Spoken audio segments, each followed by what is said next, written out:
Hi friends, இந்த sympathy, empathy, அப்பேத்தி okay சொன்னல அந்த ஒரு 3 வார்த்தை. இது வந்து சிம்பத்திக்கும் எம்பத்திக்கும் ஒரு சின்ன டிஃப்ரென்ஸ் தான். ஓகே, ஸோ அதை புரிஞ்சுக்கோங்க. சிம்பத்தி அப்படின்னா என்னென்னா, நான் சொல்கிறேன் பாருங்கள், உங்களால் புரிஞ்சிக்க முடியுதான்னு ட்ரை பண்ணுங்கள். நீ ரொம்ப கஷ்டத்தில் இருக்க, அதை நினச்சி எனக்கு ரொம்ப வருத்தமாக இருக்குது அப்படின்னு சொல்கிறது வந்து சிம்பத்தி. ஓகேயா, சிம்பத்தி வந்து சிம்பிளாக அது முடிஞ்சிடும். எம்பத்தி அப்படின்னா என்னென்னா, ஐ கேன் ஃபீல் யோர் பெயின். இப்போ நான் இதுக்கு முன்னாடி சொன்ன ஒரு சென்டென்ஸ் பாருங்கள்.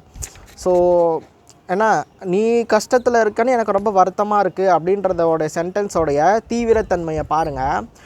நான் உன்னுடைய வலிகளை உணர்கிறேன், ஐ கேன் ஃபீல் உணர முடியுது, ஐ கேன் ஃபீல் யுவர் பெயின் அப்படின்றத பாருங்கள். ஸோ அந்த சென்டென்ஸுக்கும் இந்த சென்டென்ஸுக்கும் இந்த ரெண்டாவதாக சொன்னல ஐ கேன் ஃபீல் யுவர் பெயின் அப்படின்றது தான் வந்து அந்த எம்பத்தி. சரியா? ஸோ அந்த நிலைமையில இருந்து அவங்களோட வலியை நம்மளும் ஷேர் பண்ணி அவங்களுடைய உள்ளுணர்வை அண்டர்ஸ்டாண்ட் பண்ணிக்கக்கூடிய எபிலிட்டி வந்து நமக்கு இருக்கும். ஸோ ஓகேயா, ஸோ அதுதான் வந்து அந்த எம்பத்தி அப்படின்ற வார்த்தை.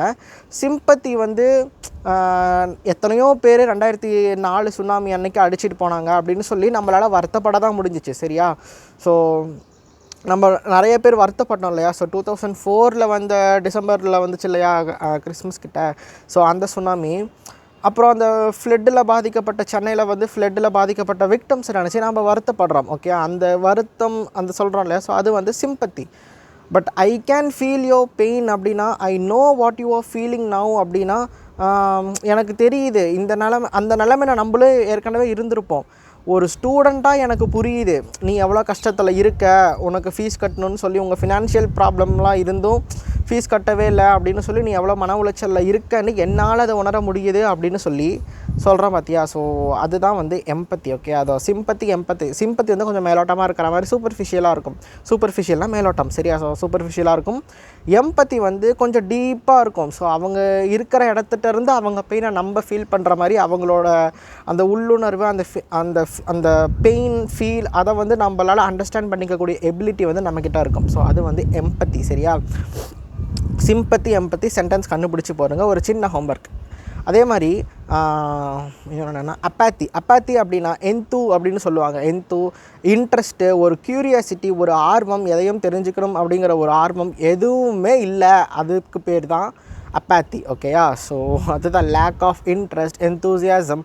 ஸோ அதுக்கு பேர் அப்பேத்தி. சரியா? Sympathy empathy apathy. இன்றைக்கி எங்கள் வீட்டில் சப்பாத்தி. ஓகே, ஸோ இந்த 3 வாரத்துக்கான சென்டென்ஸை முடிஞ்ச அளவுக்கு போடுறதுக்கு ட்ரை பண்ணுங்கள். ஓகே, ஸோ சென்டென்ஸ் போட்டு ட்ரை பண்ணால் மட்டும்தான் சென்டென்ஸ் கன்ஸ்ட்ரக்ஷன் எபிலிட்டி வரும். அதிகமாக வாசிக்கணும் இங்கிலீஷ். நியூஸ் பேப்பர் வாசிங்க. அப்படி இல்லையா, நியூஸ் பேப்பர் வாசிக்க முடியலைன்னா தாராளமாக 2வது 3வது 4வது 5வது கவர்மெண்ட் ஸ்கூல் இங்கிலீஷ் புக் வாங்கி படிக்க ஆரம்பிச்சிருங்க. ஏகப்பட்ட வகையில் வெறி குப்பையாட்டம் கொட்டி கிடக்கும். ஸோ அதெல்லாமே யூஸ் பண்ணிக்கோங்க. சரியா? என்னடா இன்ஜினியரிங் படித்து முடிச்சுட்டு ஆர்ட்ஸ் படித்து முடிச்சுட்டு இப்போ உட்காந்து 2nd 3rd புக்கு படிக்கிறேன் அப்படின்னு சொன்னாங்கன்னா இப்படி வாங்கி இப்படி விட்டுட்டே போயிட்டே இருக்கணும். சரியா? அதெல்லாம் படிங்க. அப்போ தான் சென்டென்ஸ்லாம் படிக்க தான் என்ன சொல்கிறது, சித்திரமும் கைப்பழக்கம் செந்தமிழும் நாப்பழக்கம். ஸோ படிக்க தான் நமக்கு எல்லாமே வரும். அப்போ தான் அந்த மசில் மெமரி வரும். டங் ட்விஸ்டர்ஸ் அதெல்லாம் டங் ட்விஸ்ட் அதெல்லாம் சொல்கிறாங்க இல்லையா, ஸோ அதெல்லாம் நமக்கு வரும். ஓகே, எல்லாமே கண்டினியூஸாக படித்தா எல்லாமே வராது அப்படின்றது ஒரு விஷயம் எதுவுமே இல்லை. ஸோ ப்ராக்டிஸ் தான் எல்லாமே. ஓகேயா? பாய்.